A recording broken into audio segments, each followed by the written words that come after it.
On today's episode of the Faces of Newquay podcast, we're talking to Tracy and Leanne from St Francis Animal Shelter.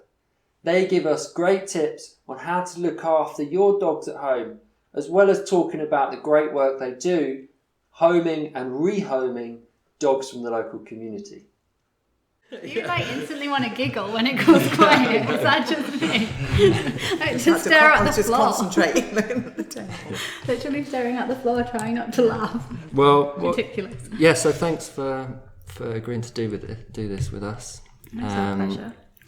I thought we could just start with kind of Tracy and Leanne, both of you telling us your kind of role with St Francis, and we can go from there. Really. Yeah, that's good. I'm Tracy Collins. I've been involved with St Francis for about 5 years now. I became a trustee really via rehoming a couple of dogs at the centre, a terrier called Tiny, who we still have, and a dog that had been at the centre for 8 months, a Rottweiler called Sarah. And we rehomed her as well. Unfortunately, we lost her about a year ago, but she was fantastic, a real ambassador for the breed. And after that, I got involved with the then manager, Sue Pender, with a bit of fundraising. And Sue put my name forward to Jeremy Varco, who was chair of trustees then. And I became a trustee. Then, as things have evolved, the trustee board has changed somewhat. We've had some retirements. Jeremy Varco retired and I took over as chair of trustees in January 2018. And I'm working hard with the team here now. We've got some really great plans for the future, some exciting plans, and we're just about to appoint a new head of operations for St Francis. And so what's the role of the trustees? The trustee board is very important. It's more at strategic level, so it's planning, finances, making sure that we run the centre properly with regards to health and safety, governance, all of those things. And it's important to understand that we really do make a difference. And what's more important is, as trustees, we believe passionately in what we do. We believe passionately in our staff. Our staff have been with us for many, many years, which that shows a great deal of loyalty to the charity. And the charity is an old Newquay charity. It was founded in 1955 by a group of animal lovers. And one of those was called Nancy Bates, who was the aunt of Jeremy Varco, who was the chair of trustees for 15 years before I took over. And they bought this piece of land here at Trevaldy, which is sat on 7 acres, and built a house. And I do believe there was a goat shed here when they first bought the land, which ended up being Beaver Lodge, which looks somewhat differently now. A little bit, yeah. And then we were very, very fortunate in 2002 that our founder Nancy Bates left us a legacy, a very big legacy of over £1 million. Wow. So we do, we have plans for the future, which are very exciting, and our new operations director is going to be part of that journey. Yeah, I'd love to hear more about that in a bit. So how many trustees are there? At the moment there's 4. We're a small board. We are supported by a consultant at the moment that we've been working with for about 12 months, called Peter Hepburn. Peter Hepburn was the CEO of the Cats Protection for 10 years. He's the vice chair of the Association of Dogs and Cats Homes and works closely with Claire Horton of Battersea, who's chair of that. Peter believes totally in this board. We are small. We are very committed. We will be recruiting for new trustees shortly. I've actually got a phone call tonight with Peter Hepburn to discuss how we do that, because it's important we get the right skill mix on our board. Yeah, that I can imagine, and I guess it's good to have a broad range of different voices and experience Yes, on it. it's absolutely vital that we have that, and where we are short at the moment on our trustee board is financial experience. So we will be looking, if there's anybody that's interested in coming to join us and coming to have a chat, we are interested in appointing a treasurer. That's where our skill mix is needed at the moment. Okay. So the four of you set an overall strategy.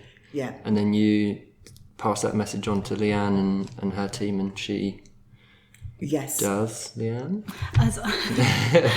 So my main job is an animal welfare assistant, but I'm currently acting deputy manager. Our main job is we're the feet on the ground, really. We run with all the ideas and everything that comes from the trustee board. Our main priority is just making sure the animal welfare standards are high, because we're all here for the dogs, obviously. So they're our number one priority, the trustees' number one priority. So we're just making sure that they're getting every little bit of care they need, every little bit of training they need, every little bit of love they need. And then when they're ready and fully assessed and we feel we know them well enough, it's then our responsibility to make sure we find the right matched home for them as well, which can take some time. So when a dog comes in, there's a period of time where you, I guess, assess them and look after them before you even consider. Oh, yeah, definitely. Just on a health and safety point of view, because we're sending these dogs out, we've got to make sure they're safe. And we're going to make sure that the home is the right match for them in terms of safety, but also for the dog's sake as well. They need to settle to assess a dog that has literally just walked through the doors. They've just had their whole world turned upside down, and the assessment on a dog that's just been in a few days wouldn't be a true reflection on that dog. So it changes for every single dog as well. So you will have quite confident dogs that come in, and actually they're quite, in a nice way, they're quite fickle. They'll just put their affections on anyone, and actually you can see that they'll happily go out quite soon, that what we're seeing is who they are. But then you'll have dogs that have been through a lot. Their background isn't pretty, and they're the ones that will take months to come round to us, and we won't send a dog out until they've shown us who they are. So I think it's almost the same as people. Yeah. Like we were just saying earlier, when I moved to Cornwall, 2 or 3 days into that move, I was probably stressed, and definitely. If you'd have come and tried to rehome me, I'd have gone crazy. Well, exactly. So it takes time. Every single case is so unique. The dog's foundations are a little cracked, and that's what we work on first, is building back that foundation of confidence if they need it, of trust, which a lot of them need. So it does take time, because you can't do any training until those foundations are solid. And in an environment like this in particular, trying to get steady foundations of a dog and trying to grow their confidence in this environment is hard. But for many of them, this is the only place they have. I think that's quite important to say, because from what I understand, one of the things people are maybe cautious about when they do adopt a dog is that they might think that it's aggressive or something like that. But I guess it's important for you guys. You wouldn't rehome them unless they were ready. No, 100% no. Anybody that's considering adopting a rescue but is worried because they assume that there's something wrong per se with the dog, couldn't be any further from the truth. They're all fully assessed, and they all come from different backgrounds, but many of them come in through no fault of their own as well. So people move in, can't get landlord permission, people that have had new babies, and maybe the dogs and the babies just aren't a good match, but the dog in itself is actually still a really friendly, well-trained dog. Tons of reasons that dogs come in through no fault of their own, and those where it is behavioural, that's where we step in with literally a lifetime of support, so they need not worry there. We do that. St Francis gives that lifetime of support, and actually before we came on air this morning, I was talking to Pete about our paperwork and how many years that we should keep, because obviously we've got a lot of paperwork. And Pete was saying that there was, I think it was last year or maybe more recently, there was a case where somebody brought a dog back to us because for a genuine reason. And it was many, many, many years. So we do keep the paperwork because we can then go back and have a look and make sure that was a St Francis dog in the first place. We kind of see ourselves as like, it might sound cheesy, but we do see ourselves as a massive family, and the second a dog steps through that door, it's joined the St Francis family. It's a family member. So if it goes out and it's struggling, or it goes out and its circumstances change, with open arms, it's like, get that dog back in. Like it's a St Francis family member. Which is a really nice thing. I can think of one actually that did come back in, because I actually fostered him for about a week, and it didn't work out with my dogs, and it was a little terrier called Sooty. And thankfully Sooty, then we got a lovely home for him. But then I think it was about 18 months later, Sooty came back into us through a different circumstance, and we were able to find him yet another lovely home. And I think that's another quite important point for people to realise, is that, you know, there's nothing wrong with it not working out. No. You know, it's better to bring them back and give them the opportunity to find another home than keep them in a stressful environment. We are only, because we wouldn't allow a situation to arise where you've taken a dog home without our full support, without us thinking it was 100% worth the chance. So we're only ever grateful that home gave the dog a chance. And actually, if the dog does become returned, that's, you know, not ideal, but these things happen, and all that's happened is we now have a more thorough assessment, and we're one step closer to finding the forever home. So there'll be no judgment on our end. We're just grateful. So do you do checks? Will you go to someone's house and so we don't get the ball rolling with home checks until you've seen a dog that you like, you've been up to the centre, you visited that dog, everybody agrees that this is a great match, and then we will go to your home check, and we'll do the home check based on the dog that you're looking for rather than a generic one, which I think is a really good positive from us. Because, for example, if you're trying to rehome a little well-behaved Chihuahua, the requirements for the home are going to be completely different to if you're looking to rehome an 18-month-old husky that's been escaping out of its garden for the last year. So again, all done on your home check. Once that passes, it's just a case of, does that dog need any more meets? And if everybody feels like your friendship's there, it's a case of picking the dog up and giving it a chance. How do you feel? You use the word friendships. You know, is that we like to see, ideally when that visitor comes to visit that dog, does that dog look comfortable with that person? If the answer is no, then multiple visits need to happen until that dog looks comfortable. We won't send a dog out with someone that clearly it don't feel 100% around yet. Sometimes it only takes 2 or 3 visits before that dog recognises the person and gets really excited. And then and the second we see that dog look excited to visit that person, we're like, boom, you can take that dog home now. But we're also not frightened to say this particular match isn't the right one. And we have discussed other dogs that we think is the right mix. And usually people are super grateful, because although hearing that a dog they were excited about, actually we disagree, it's probably not the right dog, that's a bit of a blow. But actually when we introduce them to the better match dog, they understand completely why.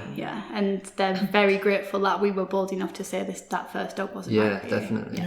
That happens a lot. And so do you think that now that you've been working here for such a long time, like, you have a feel for what personalities match, and more of an appreciation that, you know, these dogs are individuals that have a personality, you know, much like us Our staff have got a tremendous amount. I mean, between them, our full-time staff and our part-time staff, and indeed our volunteers, who are very important to St Francis, they have a tremendous amount of experience between them. And we also have people who are trained in IMTD training. IMTD, and we have, I think 2 or 3 of our members of staff have got degrees. 3. What's IMTD training? So that's a dog training academy, quite highly regarded.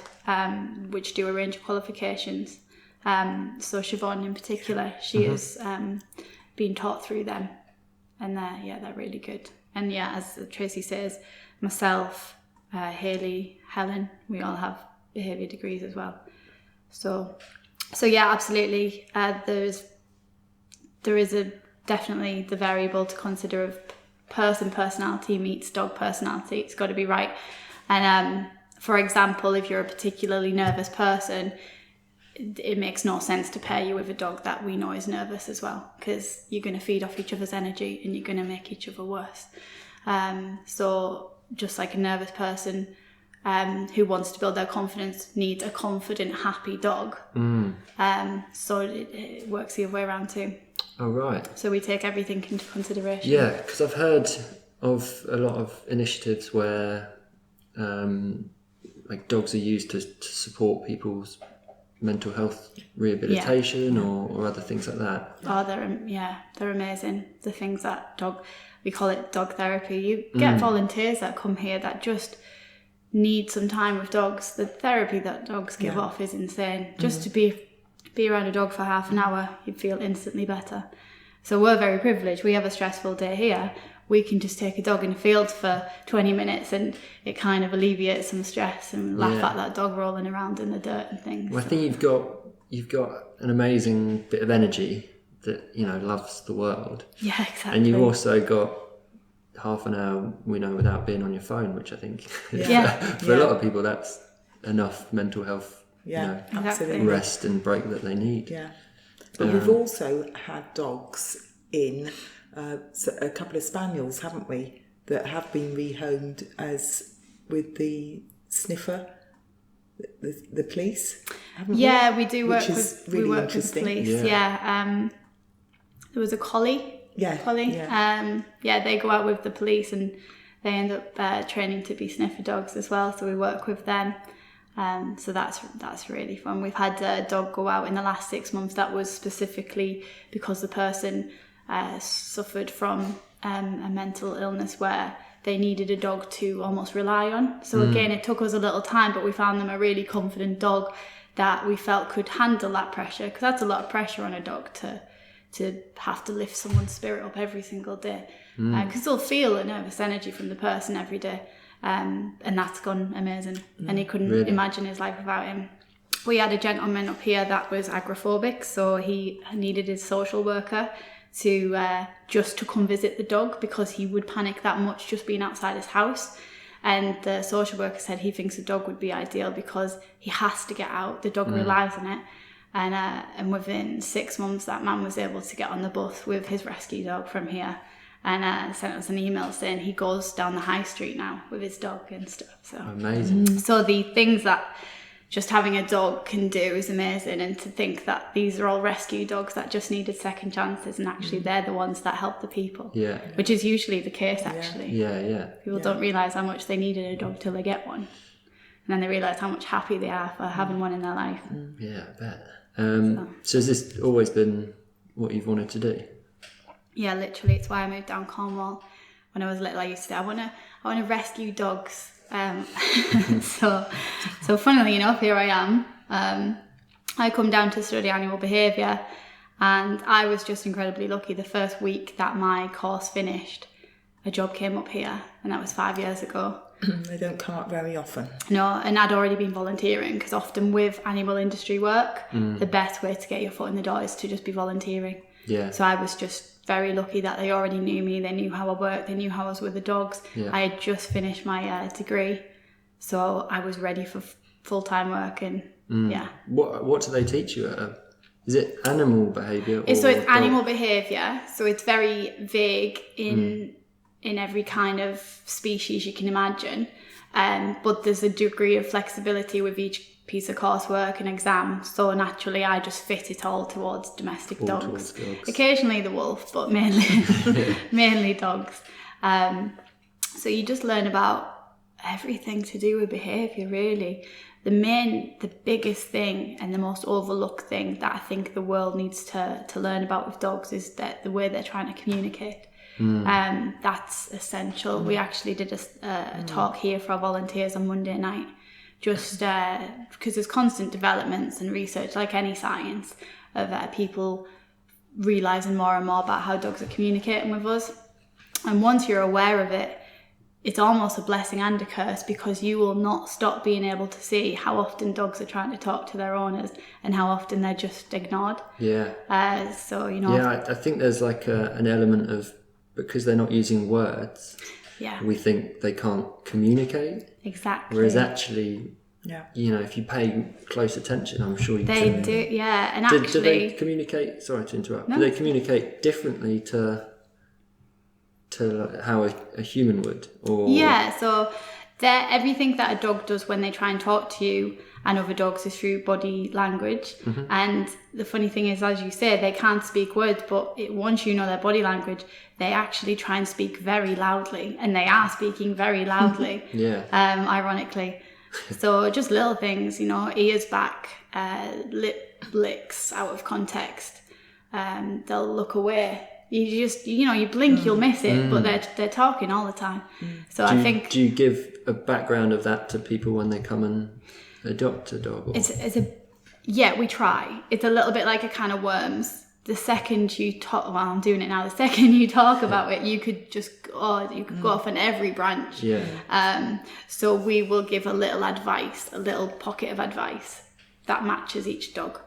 So there was a dog that come back a little while ago, and she was growling and she was snapping, and we asked lots of details about, you know, the circumstances these were happening, and it became very quickly apparent that these people weren't reading this dog right, but they adored the dog. So actually what we did was sat them down for about 3 hours, and we did give them a little mini talk on body language, and we sent that dog back out with lots of information sheets, and they are so happy. And it's really worked out, isn't it? They realised so they've not had one grumble since. You're like the super nanny of dogs. I wasn't the one that did that. The Joe Frost. As a team, we all, like, any one of us could tell you what a dog is saying in any 1 minute.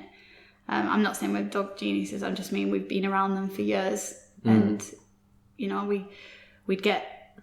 Well, luckily, touch wood, you know, we don't get growled at or bitten, because we read them long before that needs to happen.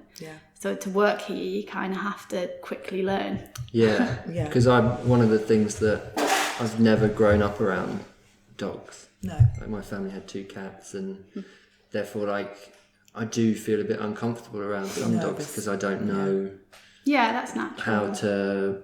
I'm the same with cats. Oh, yeah. If a cat comes over and I'm like, what does it want? Like, can I touch it? Will it swipe me? We had a Rottweiler for 3.5 years, and she was a big Rottweiler. And I'm still nervous when I come to St Francis with the big dogs. And yet I had a big dog for 3.5 years. Yeah.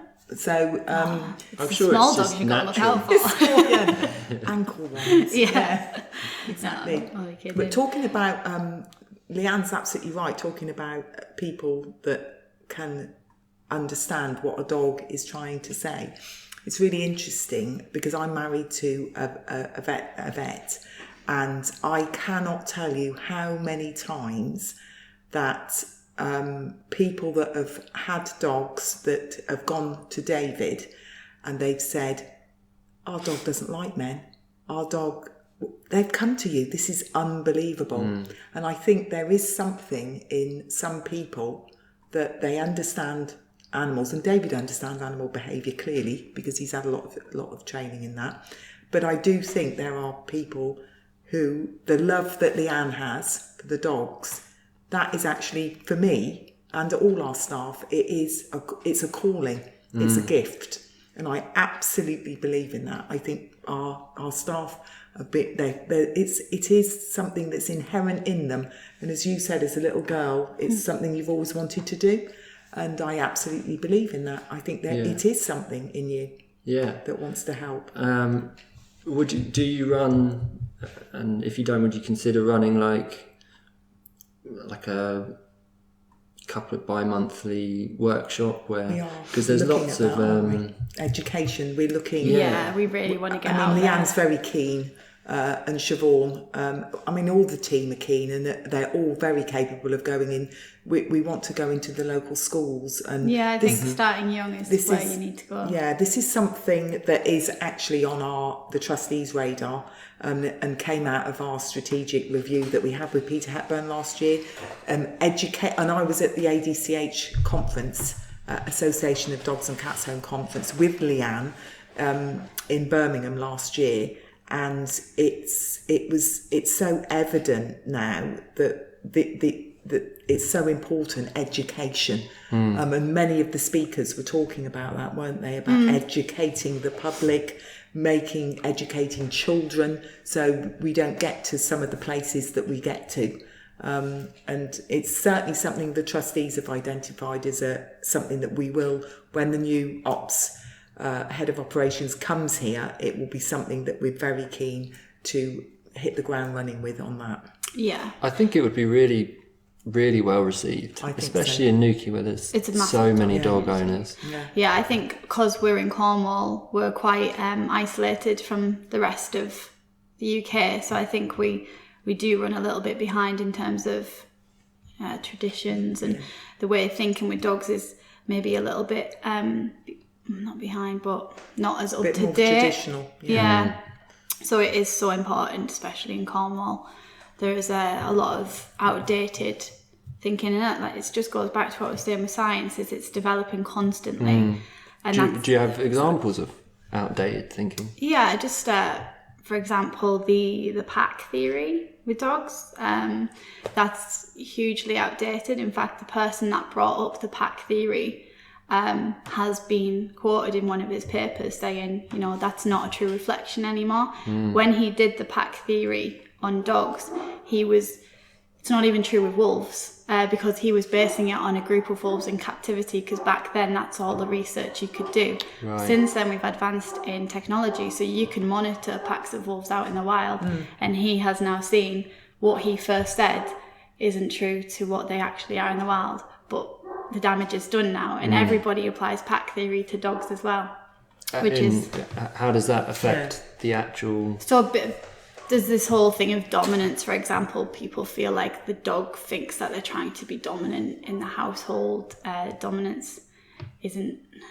No, they're not, basically. They're often not. People think they have to be the pack leader, which means that there's a lot of aversive methods used, and actually dogs are naturally social. If you tell them how to please you and tell them how to act, that's what they'd rather do. They're conflict avoiders. Right.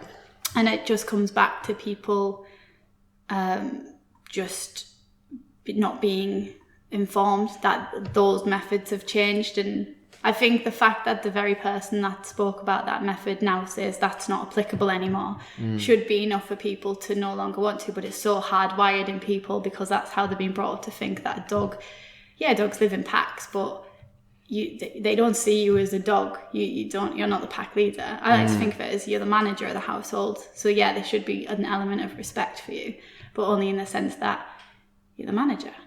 You're not the leader. You're not the dominant one.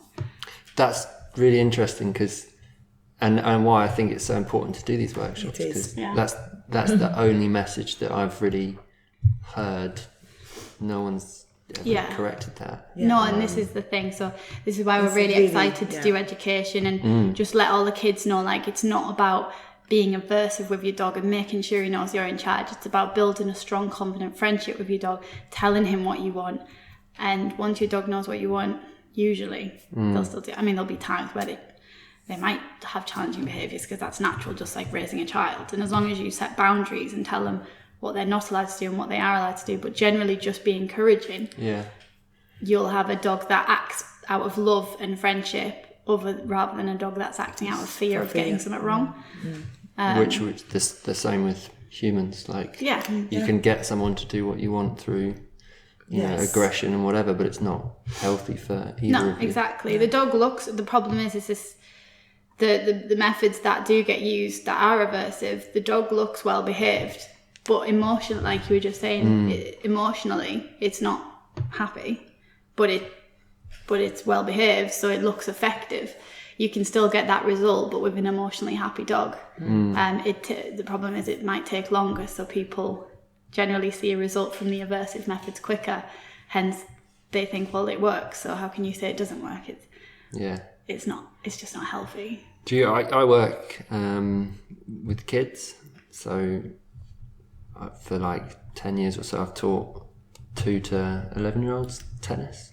And one of the things that I find most frustrating is if I see parents or nannies or whatever picking up their kids and doing things that I think like you're not going to get.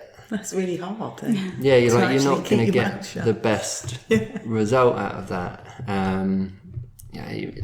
For an example, just little things like if a kid falls over by accident, if you shout at them, it's not going to help. It was an accident, there's nothing they can do about it.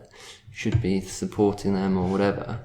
And that's like one of my like most aggravating things that drives me mad, which is why we started doing parent workshops, just to every now and then we get all the parents together and we give them advice on how to teach their kids. And we also, pass on a little bit of information about how we help their kind of kids grow and develop and how we keep patient and so on. That's really interesting to hear, because I've got twin daughters of 19 who are both at Exeter studying medicine, and during their A-levels, Truro College were absolutely amazing, but during their A-levels, we had when we had parents' evenings, what we were told, which I thought was really positive from Truro College, is certainly we only had girls, so I can only talk about girls, but certainly high achieving girls put a lot of pressure on themselves, a lot of pressure. And the lecturers said to us, so they don't need any pressure from you.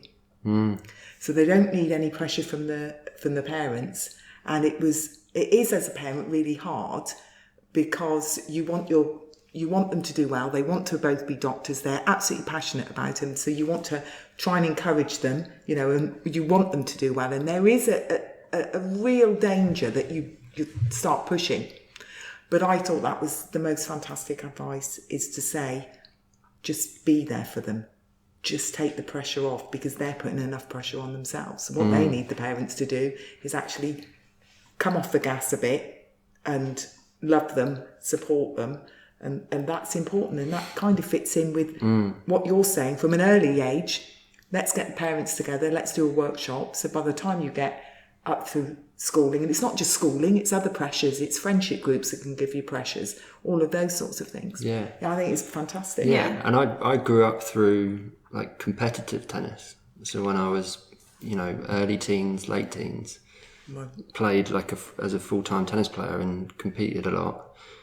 And you see, for me, I'm a teenager going through all this hormones and crazy stuff. And all I did was play tennis and a tiny bit of school. So that alone, there's enough pressure, Absolutely. Like if my life is tennis, then winning and losing a match is almost like succeeding in life or failing in life. And luckily my parents, win or lose, they would treat me the same. And, even we encourage parents now to not, the first thing that they do when they come off court is not, did you win or lose? Oh, you won? Yay, let's go out and get ice cream.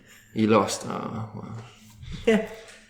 Straight home. Yeah. Like, otherwise they're going to, that's another pressure for them during the next match to be like, oh, I really want that ice cream. I've got to win this. Yeah, exactly. And the principle is the same throughout kids and adults even, I reckon. But through dogs I just think the whole approach towards how we think about dogs and I guess children needs to be a little bit reevaluated by everyone. And even if you did a quick Google search of just modern body language of dogs, you'll instantly see that there's tons of education out there to just quickly. It take 30 seconds and you probably learn a lot from your dog, and probably 10 seconds after looking you'll see that your dog's doing those signs. Yeah.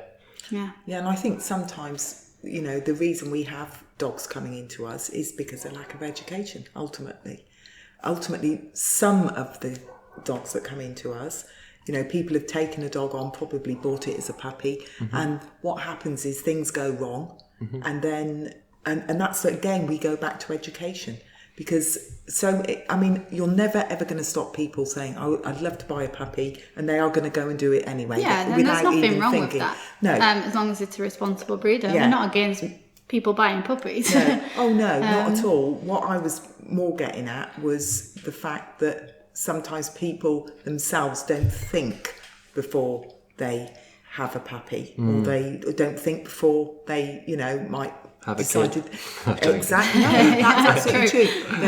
There's one life-changing event in your life that you will never ever be the same, and that is when you have children. There's no question about it. And when I used to be in the civil service, and I was the senior manager in the civil service, and I had a fantastic career. And I had women working for me and with me with children, but certainly the women working for me, I was always ultimately a really good person to work for, and I never had any issues. But I used to go home occasionally at night and say to my husband, "I can't believe it, so-and-so's had to go again today because of their child, and it's just messed me up, and I've got to be, perfectly lovely to the person, but came home and had a bit of a moan." But when I had my own children, I suddenly realised how incredible these women were who worked and had children. Yeah. And you just don't understand the difference that makes to your life. And actually, having a dog does make a difference to your life. It can. Having the children has just been the best ever thing that's ever happened to me. Absolutely, without doubt. In fact, I gave my career up for my children because it was right for me. Somebody else who I worked with carried on working, and it was right for them. But I think it's a shift in priorities. Yeah, it's away from work to something else. Which, yeah, I mean, I would be very controversial now, and I would say that I believe every woman that stays at home and looks after her children should be paid, but that's just my opinion. I think for me, it was just the right thing to do. And for others it isn't, and that's perfect for them. And I think you just have to base it on what you feel. But certainly having a child, having a dog, there are huge benefits emotionally for people. Yeah. Full stop. It's hard, but it's so rewarding. Do you think? I'm sure it relates to both children and dogs, but do you think there's been a change as the kind of people's lives have changed now? Everyone's working more. There's more kind of distractions at home. Phones are more addictive and things like that. I think that's led to worse behaved dogs, the biggest because. No, I think it's yes and no. Yeah. So I think actually the fact that we can easily obtain information so quickly has helped the dogs. There's massive dog industry now. It's literally a £1 billion industry. There's every channel has a dog show on with amazing trainers on there. So I think one side, yeah, and on the other hand, I think the biggest thing that's affected us in terms of dog behaviour, or the dog certainly coming into us, is social media. Yeah. Huge net. So kind of how we see it is social media is acting as a filter, and unfortunately it's not an ideal, or it's a bit of a controversial way to rehome your animal, but it is effective and it's quick, and as far as the owner's concerned, it means their dog doesn't have to changing. Yeah, so it means their dog doesn't have to come into kennels. But of course what that means is that as long as they've been honest, then the dogs that necessarily don't have any challenging behaviours can just quickly go on social media, which means that those that aren't able to do it on social media, or they know that they're not going to be able to find a home that easy for their dog, they do have to look to rescue. So actually it's not to say that there is still people making responsible choices and rehoming their dog through rescue, but actually, because of social media, I think that more and more often now it's dogs that potentially do have some training areas that need improving coming into kennels. And I think related to what you were saying earlier, you know, if you're not paying attention to your dog, then you might miss these little signals that they're trying to communicate to you. Yeah.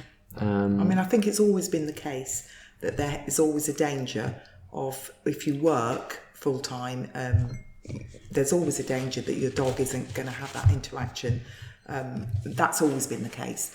It's possibly got worse over the last 10 years, but I certainly think with regards to the social media, and this was discussed at the conference last year, Nigel Mason actually talked about this, who's very well respected in animal rescue. And he said, what we've got to try and do actually now is work with social media rather than, which is what, you know, this conversation is all about as well, rather than against it. We've all seen social media as the devil, if you like, and you know, this is absolutely dreadful. But actually, it's there, it's happening. What we've got to try and do is, again, through education, work with social media to make those outcomes better. And what we've certainly found at St Francis is our dog rehoming has gone down, and the more difficult dogs that we are seeing has gone up, and that is really directly because of social media. Because what's happening now is people can get £40 or £50 for their dog on social media, whereas they have to come here and they have to pay us a gifting in fee because of what we will need to do with the dog and spay it and vaccinate and all of those things. So they can actually get some money for their dog rather than pay the rescue to look after their dog and rehome their dog sensibly. So it's a big challenge. Yeah, I think definitely people have to work more, especially in Cornwall. It's quite an expensive place to live. So we do get dogs that are coming in because jobs have changed. They've had to work more hours. Separation anxiety is a big thing. Now at the minute we get a lot of cases of that. But I think we'd be naive not to consider that is a realistic thing now. And so those that do work full time, we don't want them to be put off contacting us about a dog, because if it's the right dog, then a dog walker can alleviate that problem. So yeah, I think that the times are changing and that's affecting rescues definitely. I think it always will do, the trends and patterns. But and if there are ways around it. If there are kind of people listening to this that are struggling with their dog's behaviour or one aspect of it, where would you kind of recommend they get support? Or? I think that they can ring a reputable centre, in the sense that, you know, we're not just here to rehome dogs, we're here to educate, we're here to help the community with so they their could own come dog. down and If they rang us, we would more than happily send them in the right direction to get the right behavioural help. We've got connections with lots of reputable behaviourists that we can recommend. And as I say, we would absolutely encourage people to call us. We don't mind using our time to speak to people, whether they're St Francis dogs or not. If it helps a dog stop coming into us or anywhere, then, and keeps them in their home, then please call us. It's education again, isn't it? Yeah, absolutely. Interesting. So what's the future plan for St Francis? Well, we have, unfortunately I can't tell you who it is yet, but we have appointed a new higher level operations director. Got a new boss. We had a strategic and operational review last year, which is good because that's what we should be doing. And trustees have decided to bring in a high level person who we have, and they are going to come in and look at the future, because we want to future-proof the charity. And part of that is going to be a partial rebuild of the site. It's not going to be immediate, but this is our I would say, our plan for the next 2 to 3 years.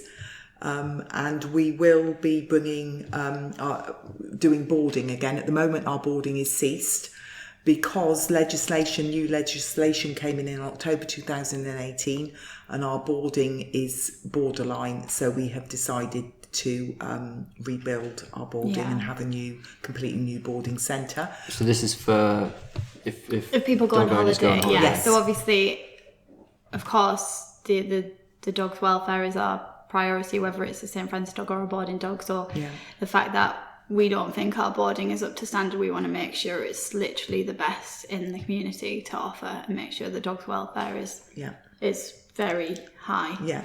So that's it's our quite first exciting. project. Yeah. And Leanne and Pete and some of the other guys that were on site met with an architect called Jonathan Clark, who's based in London, and he is the architect that has designed all the new Battersea buildings in London and has won many awards. And he was incredibly generous. I met him last year at the conference, told him a little bit about us. And he actually came down and gave his time for free. So all we had to do is pay for his plane ticket, which was easy and fantastic. So he spent a day with me, but came to the home and spent some time with you. What were your opinions of him?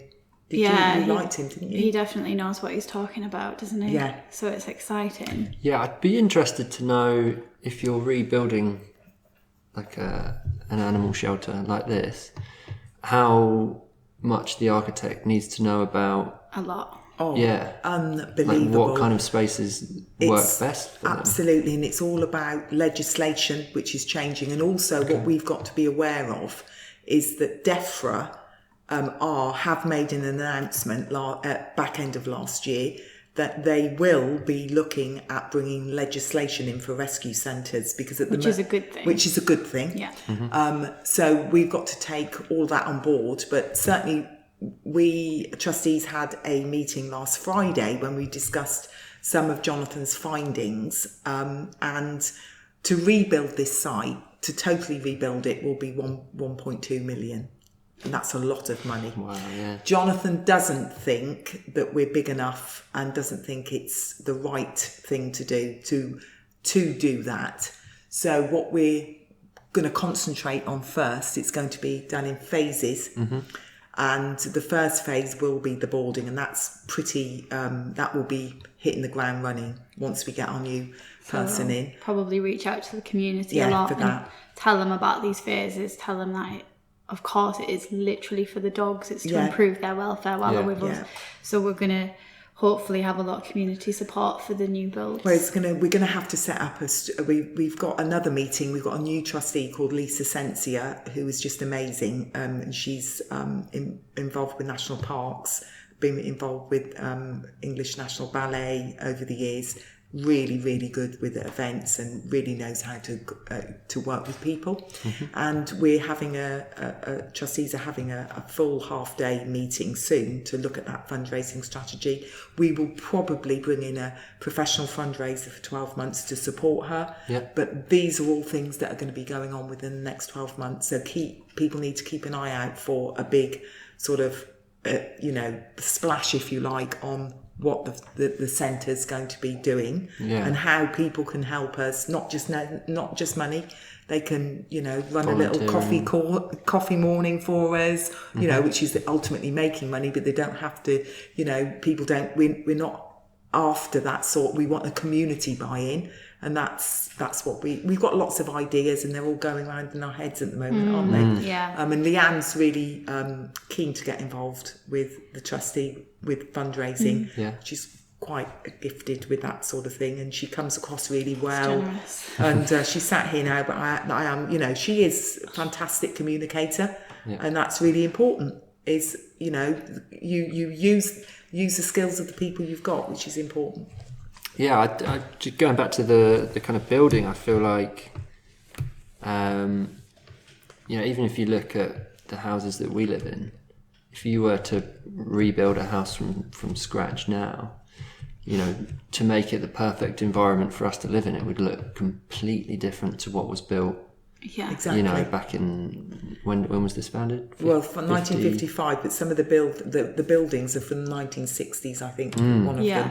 So what we know about dogs and how they live and what's best for their well-being must have changed drastically since, it has. since then. And we will have to bring in, if phase 2 would, we have all these things with water, the way we, there was so much he was talking about: drainage, water, red dogs, which is stray dogs. I think the biggest thing that's changed is husbandry. Yes. We're so much more aware of disease and how to control potential cross-contamination and things in the centre. So when it was originally built, it was built just because we desperately needed space for the dogs, and that was the priority: build some space for some dogs that need it. Now we're more savvy in terms of controlling disease and vaccinations. So I think the main differences will be husbandry and making it work better for that. If we do have a dog that's poorly, having a really sufficient place to put it. At the minute, we have to do our best with what we have, which isn't ideal often. But that's the way it is. Are there other animal shelters in Cornwall? Yeah, there's a few. I know there's National Animal Welfare Trust in Hill, for example. There's the RSPCA, not a 10-minute drive from here. So that's another thing we'd like to do. We want to start reaching out to other rescues a little bit more. We are friendly with them, but certainly there's room for more. And also, networking. As a charity, I was actually talking to Pete, our acting centre manager, this morning about this, and he was a bit surprised, which was interesting.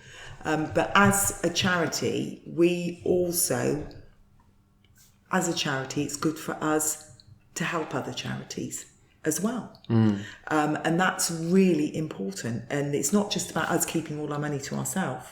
What's important is that there will be times during the year that we should be looking at helping other charities, maybe smaller charities than us, in just a small way. And that's really healthy, because that builds relationships up, and you are supporting, because we perhaps have an opportunity to help them. And that's really healthy for us as well. Yeah, I think that comes from what your vision is as an organisation.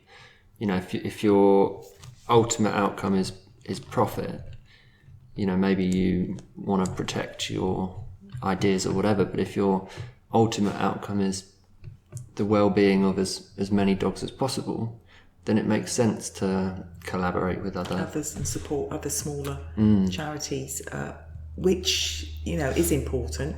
And also, you can look on the Charity Commission website. You can see how much money we have in a portfolio fund, which is the legacy. But trustees are keen to use some of that money, whereas in the past, perhaps it, quite rightly so, there's been a reluctance, if you like, to use some of the money, but we are looking to use some of that money, and because some of that money has been left in legacy. Certainly we were very fortunate. Last year, or about 18 months ago, we had quite a large legacy, and that is what's going to be used for the boarding. So this is where we've got the money for it, isn't it? We've got a good amount to do the boarding, and then there will be grant funding. We've got to look into that more as well, because if you can put more money in, grant funders will still look at you. Even though you've got money, they might see that you've got a lot of money, so why aren't you using that? But ultimately we still have to keep some of that, because that portfolio gives us an income. We get so much of that every month into our bank account, and that helps us run St Francis. But conversely, what we can do is we can actually say to grant funders, this is what we want to do, and we can actually put in quite a bit of money, and can you help us? And they might be able to help us because we can put in quite a bit. So lots and lots of spinning plates at the moment, to be honest, but really quite exciting. Yeah, there's so much happening here. Like, so much happening, isn't there? There is at the same time. It's like a perfect storm, isn't it? It's all come at once. And ultimately the dogs are going to benefit. Yeah. And that's what everyone cares about, including our supporters. So. And that we have one thing we haven't touched on, and it's really actually so vital, is our volunteers. because actually without our volunteers, things would be very different. And I think I speak for all organisations that have volunteers. I volunteer for an organisation in Cornwall, and I know how much that organisation thinks and how much they rely on their volunteers. So for who do you volunteer for? I volunteer for the Mount Edgecombe Hospice, and I've always wanted to do that. But I've never been able to have the time to do that because I've had twin daughters who have taken up a lot of my time because they're very musical and all of those things.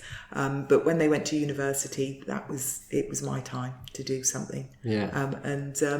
And it's really important that St Francis, appreciates their volunteers as well.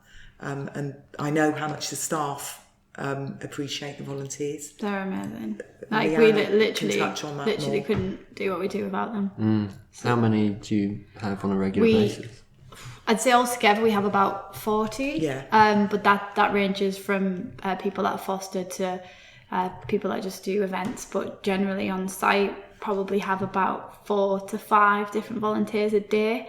So they literally double our numbers in people every day. Wow. So, and some of them will come 3 times a week. They're insanely amazing. Yeah. Literally can't express how much we think about volunteers. They're incredible. Yeah, and I think it's a testament to the kind of family that you have, that they've stayed for so long. And that there are so many.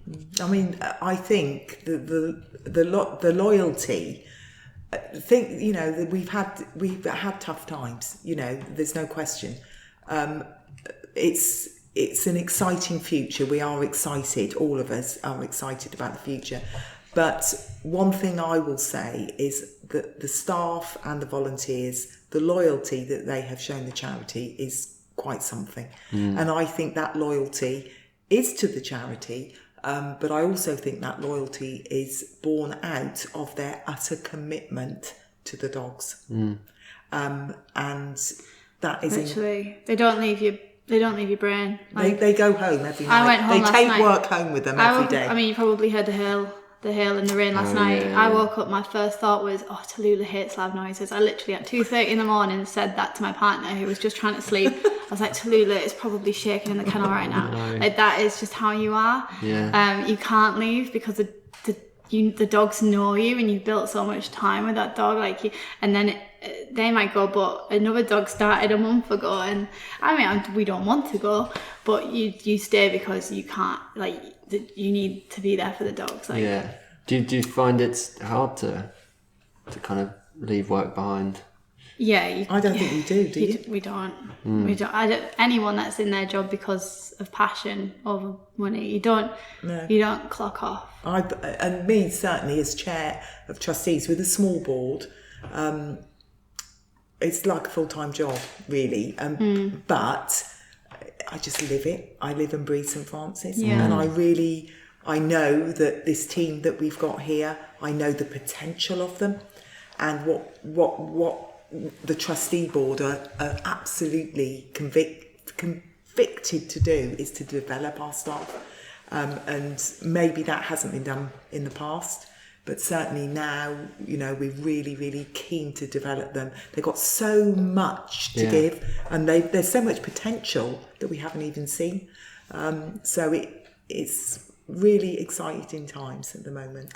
Yeah, I know, speaking to other people that run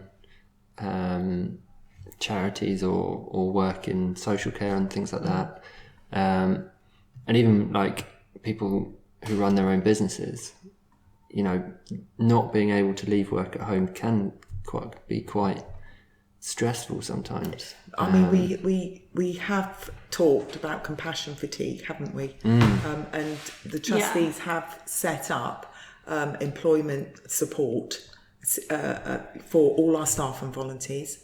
And that was set up last September because it was brought to the trustees' attention that compassion fatigue was really something that we needed to take seriously. Do you know what compassion fatigue is?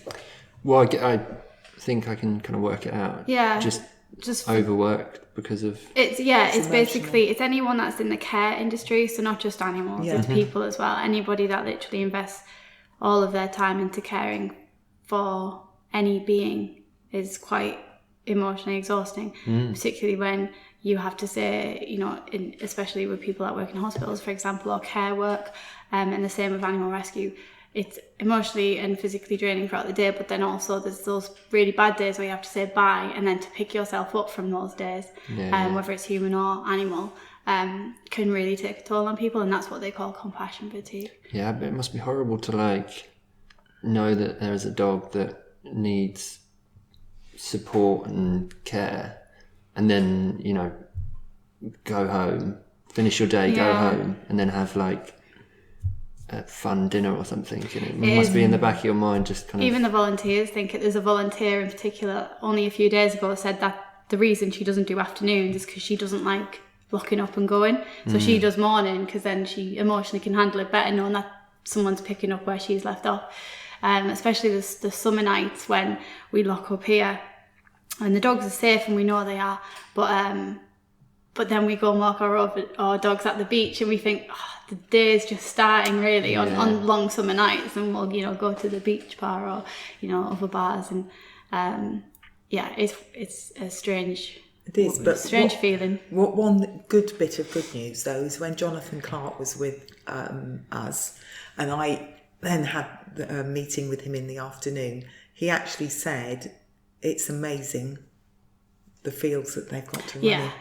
Our land is He said good. it is amazing, and he said, you know, you compared to Battersea, that's Battersea London, not Battersea Windsor, or, you know, where they have got land and what have you. But he did say that view and that is just, we are so lucky, and amazing. That amount of space. Yeah. So it's actually not bad, is it, Leanne? The space that the dogs have got to run. No, not at all. And they're all out about 3 times a day. If we've got the time and staff, they'll be down the beach because of our location. So actually, you could look at it 2 ways. You could look, actually they're unlucky, or that actually to end up here, of all places, they're quite lucky because our fields, our location, our staff, our volunteers, they will get a lot more than what other dogs might get. So, and some of them thrive here actually because they've got routine, and they've got people that actually understand them now and won't push them too far. So actually they become quite confident and happy here.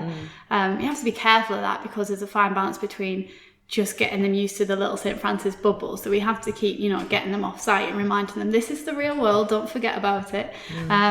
But yeah, there's 2 ways to look at it. You're right, there is. And for people that were interested in volunteering, how would they go about? So they can send us an email, and we'll always be happy to send out an application form for volunteering. The 2 areas that we're lacking in at the minute would be, we need more help admin-wise, so which people don't expect because they assume volunteering means you have to be out with the dogs in all weathers. You know, some people live for that, but actually some people aren't possibly able to do that or just don't want to. You can sit in reception where it's nice and warm and help us with filing, with emails, answering the telephone for us. When you do that, you free up a staff member to go work with the dogs, and that's where we'd rather be. So we're I guess it's just not as sexy as like I went to volunteer. Not as appealing, no. But actually, there's probably people out there that don't realise that we would happily have someone just come in for a few hours a day and sit and answer the phones. We do have a team of full admin staff at the minute who rotate, and it's so valuable when they're in. And then the other area is events. So helping us with dog shows, setting up. We're not asking you to host an event or hold an event. We're just asking you to come and be an extra pair of hands at an event. So they're the 2 areas at the minute. But in terms of kennels and the dogs, we still really encourage people to apply. It's just that we will contact you when a volunteer position comes available. So it's always invaluable to have a list of people ready and willing to step in when we lose someone. And where can people find your events? And on our website, that's another area we're really focusing on for the future. We've recently got a new website, which is incredible, and really so nice. we now just Oracle did that for us, our local company in Newquay. And they did a brilliant job. Just need to work on keeping it up to date, and so everything people want to know about events should be on our website. But we have a very active social media presence as well. Yeah. So something else we're working on as well, but that's very good, I would say, at the minute. And, Facebook is where you'll see every single Facebook, you'll thing. see we've got Twitter, we've got Instagram, we've got We're building Facebook. those at the moment, Twitter and Instagram. Yeah, but they're still very active. Yeah. So, but our Facebook page is great because it gives, for example, who is that wonderful girl that's doing we need to mention that, the London Marathon. Yeah, Michelle is doing the London Marathon for us, so we recently shared her Giving page, which is incredible. So she came up a few days ago for a photo. So she's on our Facebook at the minute. What's interesting, it's worth following every single social media account because you'll see different things on all of them. Instagram, you'll have little insights. The Instagram videos are just fantastic with little fun facts. Yeah, so they're just fantastic. Instagram's amazing. It's a little bit less formal. Yeah, it's just fun, you see the cheeky fun, side of some it? of the dogs on the Insta account. It's really good. Yeah. I love our Instagram. I'm enjoying that myself. I keep looking at it. I see the little stories. I say, who's on that? It's absolutely fantastic. Bilbo will be going on today. Oh, is he? We do Waggy Wednesday, so a video goes up every week of a dog, and it's Bilbo's turn. That's Leanne's my key dog. Yeah. Maybe you should do little once a week tips on how to look after your dog or read their behaviour. It's not a bad idea. That's kind of a little bit what Instagram was doing. And they do Facts Friday. So we could incorporate some education into Facts Friday. At the minute it's just random facts, which are fun. But we could definitely do that. But certainly that educational talk that Siobhan did the other night could be eventually we could open that up to the members of the public. And that would be the dream. Develop it. That'd be the dream. Was it filmed? No, it was just volunteer exclusive with a couple of pictures taken. What was she talking about? Because that was interesting. Dog communication, but maybe handling safety. Next time, get someone like Corey in to film it, and then all it takes is that one day of filming, and then you can clip it up into lots of different like 1 minute clips that you can put out. So all these like top tips get filmed at once. Someone like Corey can edit it into different clips, and then all you have to do is schedule them to be posted regularly. For our social media, what to do is get the general public involved in these talks, because again that is education. And then we can do a simpler version of it in the schools. I think a lot of I know if I saw something that I thought was really essential for other people, dog owners, to know, I would share it and put it around. So I think it would create quite a lot of engagement with the social media stuff. Super good idea. There's so many dog lovers, dog owners. And you should do Throwback Thursday. And get all the dogs that have gone out to rehomed. That's amazing idea. Because we do get a lot of pictures of dogs in their new homes, and we don't share them enough for the public. We don't. That's a nice thing for them to see as well. I like that. We'll do that. That's a good one. That is really good. One for your list, Leanne. Your ever-growing list. Another more to do. Mainly Hayley, Leah and Amelia that have really taken hold of social media. So they'll love that. And we've got a very exciting event coming up with one of our members of staff, Pete and Ashley are having their first baby soon in April. Is it April? No, it's April. Yeah, it is April, isn't it? And this month. Baby Winch, as I call Baby Winch, is, I think, really, apart from Ruby Oliver, who was our first manager, but since the charity, became bigger, I think, I know this is the first baby, St Francis baby. So it's all very exciting, and we're having a little get-together with them. I think it's 17th, isn't it? Yeah, yet to be we're going to have officially arranged. A staff officially arranged, but we know we're doing it. It's we're having a little get together and give them some gifts and what have you, and staff and volunteers, and we'll have lunch here in the training hall for everyone. Nice. So Pete's off on paternity leave. Yeah. And he's going to come back a Even different me in man. charge. Whoa. Leanne, you have to be gentle with him when he comes back. Yeah, he'll be tired. He's going to be a different man. He really is. I can't wait. How long is he taking off for? 3 weeks. 3 weeks. Because, quite rightly so, fathers now get, not in my day, when my husband had a week and that was it and he was back to work, but fathers now, they get 2 weeks, which is absolutely right, and I think Pete's taking an And I think you can share you can the go on maternity leave, can't you? You can. If you wish, you can actually be off for months and do that the other way round. That can happen. And some companies, I think it's the law now actually, which is good. So you can swap that around or do a little bit of both. Yeah. I know that has happened with someone that my husband managed. The wife did a bit and the husband did a bit of that. Yeah. That maternity leave. That's good. Yeah, we just had a HR consultant come in and talk to our company back home, and we were talking about all of these new, it's really important. newish legislations that are coming in there's around. There's a lot employers and trustee boards. In our case, are the employer.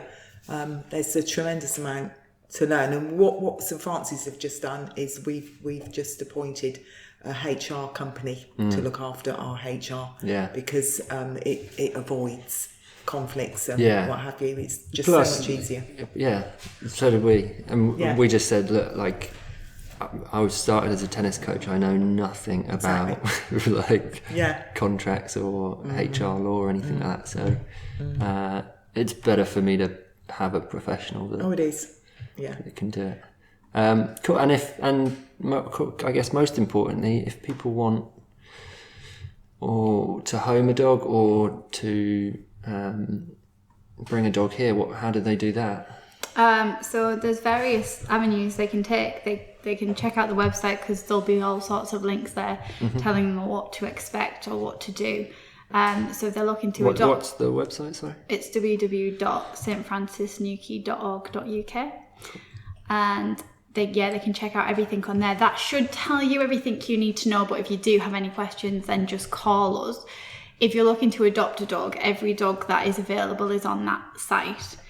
But we do appreciate not everybody has the internet at home or isn't particularly savvy. So we have those customers and they call us weekly.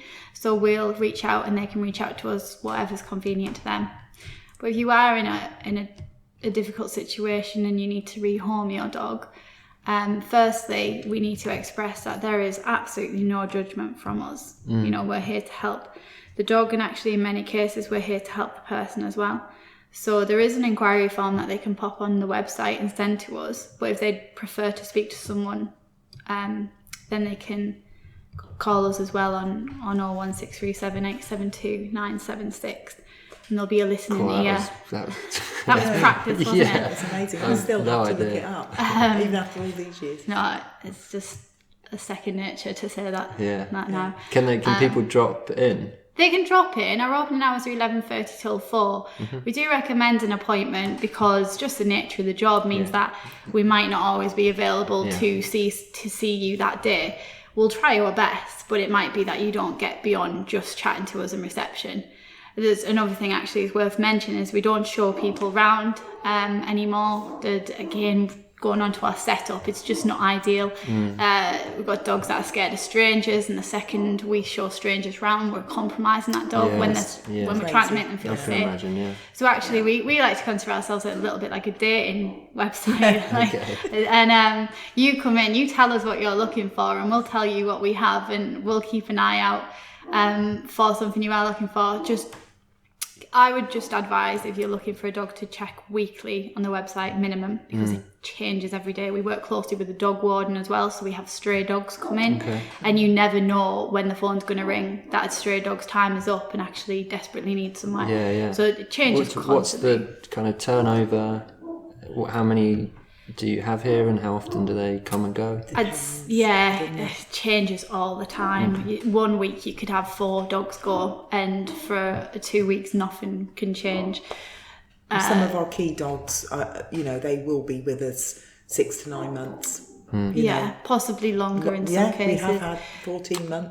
But by design, because we expect that from the long-term dogs. Yeah. We've got to work with. We bring them in knowing that we're quite proud to say that, just because a dog has a tricky history, as long as we feel we're capable to look after it, and we're not going to compromise their welfare by putting them in kennels for a long duration, we're quite proud to say we will try our best for that dog. And so when we take these we call them key dogs because they get a key worker, someone that specifically sorts their training plan out. We're very aware that they're going to be here a while, and we're fully prepared for that. So and I love that, and I love that because it's not something I realised before this conversation. We do have a non-euthanasia policy at St Francis. I think that's important for people to know, and we do our very best. So by that I mean, because it can be quite a confusing term. It means obviously. Explain, Leanne. Non-euthanasia policy doesn't mean we never have to say goodbye to a dog. That's to be honest, it's a taboo subject, but that's unrealistic in the sense of welfare and medical reasons. What Tracy means is that we don't have a time limit on our dogs here. We won't say that dog's been here 6 months, it's taking up a kennel, it needs to go. As long as it's progressing, as long as it still remains safe, it'll be here for 14. Bilbo's been here a year. Well, Brody was 14 months. Brody was 14 months. And he, he's done well. It takes what it takes. There is those difficult times where, through medical reasons, for example, we have to let dogs go. We had a shepherd cross here, for example, whose legs were going and they were getting worse and worse, and she'd been here 3 months. It's never a nice thing to think about, but it's but we do have to make those decisions occasionally, and we just want to make sure that people realise that we do our very, very, very best before those decisions are made. Kind of doing some research before we had this chat, and I did notice that was something that happened a lot. And heard some kind of horrifying facts about it in America, but I think that's why it's quite, important for people to consider rehoming a dog rather than maybe getting a new one, because so that there aren't more dogs coming into homes than and I think definitely relevant up country, for example, where they do have holding pounds. We're quite lucky in Cornwall. The stray population is much lower. It's still there, it's still very much existent, and we still have to try our best to get these dogs quickly in. But touch wood, it's nothing compared to up north, where there is literally holding pounds, and these people have no choice but to give these dogs time limits. So when thinking about rescuing, it's worth considering that when you rescue a dog, you rescue 2, because you rescue the one you've taken, but then you've also given a space for the second dog. Which again wouldn't have anywhere else to go. Is a stray a dog that may have just been picked up, let loose? It's possible that they were deliberately discarded. Some have genuinely gotten out of gardens, etc. There is obviously a fee involved in obtaining your dog back, which is absolutely necessary, because you can't. A dog warden needs his wages paying. They need the van paying. The place where they were kennelled needs paying for. So. I mean, if you have a tag on your dog, you'll resolve all of that, because you'll have your number attached to your dog, and Joe Blog off the street can just ring you. But unfortunately, a lot of people forget that just a £5 tag can save them a lot of money if the worst was to happen. Just a tag on your collar? Yeah, well, it's a legal requirement now. You need your surname, first line of your address, your telephone number, and it will save, through my experience, it would have saved a lot of people a lot of worry, not to mention the money aspect. But in my opinion, if you lose your dog, as long as you've got the money, that's not what you're worried about. You're just worried about your dog. So is that the electronic tags? Are they something slightly different? Or? I think people confuse tag with a microchip. Okay. Legally, you need both. You need a tag and you need a microchip. Obviously, so every dog needs a microchip. Oh yeah. Oh yeah. Really? It's a legal requirement. It's been a while now, isn't it? Yeah. But the difference between the two is that microchips are extremely important because they can't get lost. They're implanted in the dogs.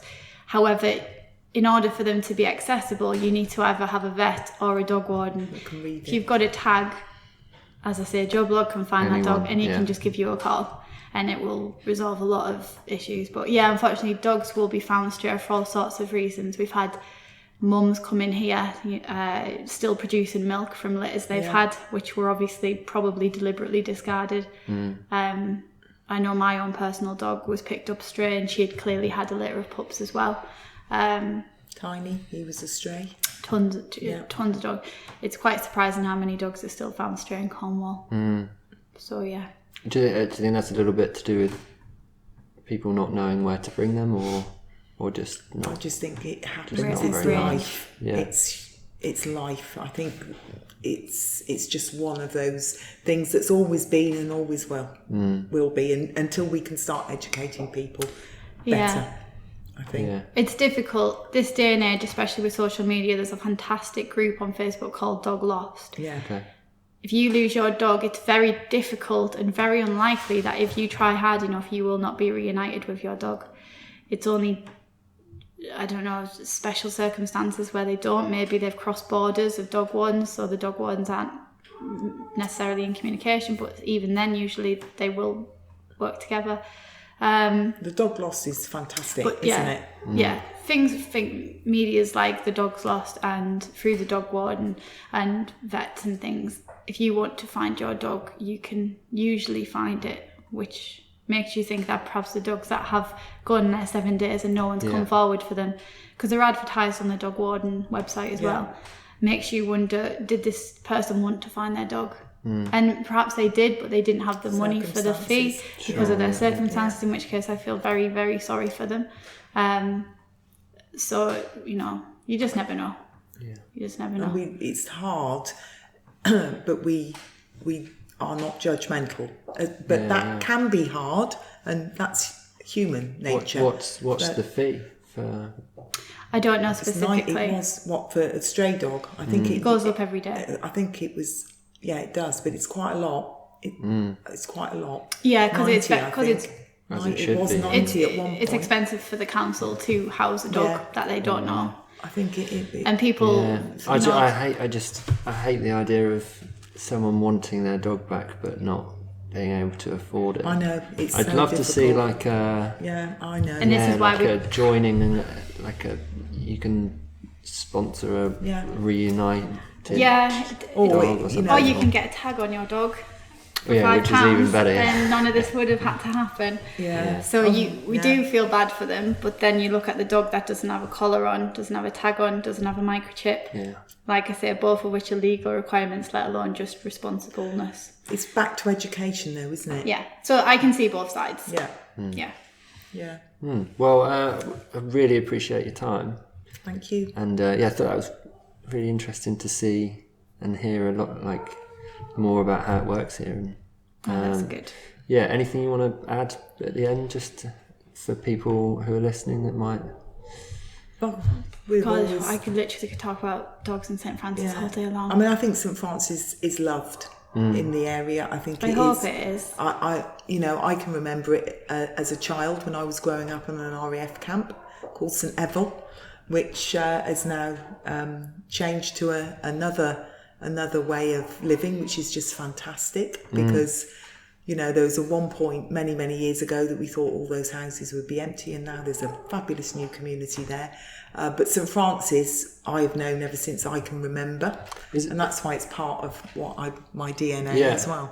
And that's how I found out about you guys, because I only moved here recently, but quite a few people, when I spoke to them about the podcast, they said you have to go and speak to St Francis. Oh, that's good. Well, that's because of the work. Probably what I'd want to end on is just how grateful we are for people's support, and the one thing that our supporters can sleep soundly at night knowing is that the staff and volunteers here, the dogs couldn't be any more loved, and we're caring for them as the best we can. So in terms of choosing us to rehome their dogs or choosing to rehome a dog from us, that's the one thing we can guarantee, is that that dog didn't go a day without love just because he wasn't in a home. In fact, if anything, they've got about 20 families that are loving them and surrounding them with all of that. And you will see on our Facebook page that there are hundreds and hundreds of photographs, and we don't take any of those photographs off. And you will go right back years. I mean, my Rottweiler's on there still. Yeah, Tiny's on there, and Annie's probably on there somewhere. Thousands of dogs have passed through our hands. Yeah. And we probably rehome. It's a smaller amount this year, but on average, including all the previous years, probably about 200 dogs a year for such a small that's team. That's our normal. It's lower this year because of some of the things that we've been talking about. It won't necessarily be the same next year. It'll probably be higher. But certainly 200 dogs was the norm. So we're just super grateful to our volunteers and super grateful to the community for still thinking apparently so highly of us. I hope they do. I really do. Yeah. Thank you to everyone. Yeah. Cool. Nice ending. Yeah. Thanks for that.